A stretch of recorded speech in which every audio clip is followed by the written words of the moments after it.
நமஸ்காரம். உங்களுக்கு சகல விதமான சௌபாக்கியங்களும் கிடைக்கணும் அப்படின்னா, உங்களுடைய ஜாதக அமைப்புப்படியோ அல்லது பிரசன்ன அமைப்புப்படியோ பிதுர் தோஷம் இருக்கக்கூடாது. பித்ருக்களுடைய ஆசீர்வாதம் உங்களுக்கு இருக்கணும்.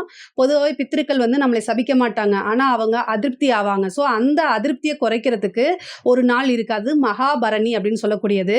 இந்த பரணி நட்சத்திரத்துக்காகவே வந்து யமதர்மராஜா. ஸோ அதனால இந்த மகாலய பட்சத்துல வரக்கூடிய சந்திரன் வந்து பார்த்தீங்கன்னா, பரணி நட்சத்திரத்துல அன்னைக்கு சஞ்சரிப்பாரு. அந்த நாள் வந்து மகாபரணியா கொண்டாடப்படுது.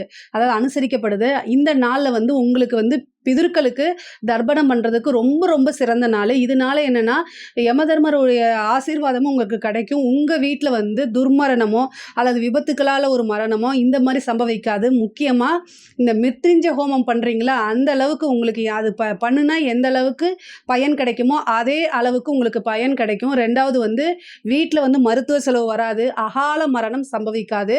அதனால வரக்கூடிய 12/9/2025 வெள்ளிக்கிழமை உங்கனால என்ன முடியுமோ அத வச்சு நீங்க வந்து பிதுர்களுக்கு தர்ப்பணம் கட்டாயம் குடுங்க.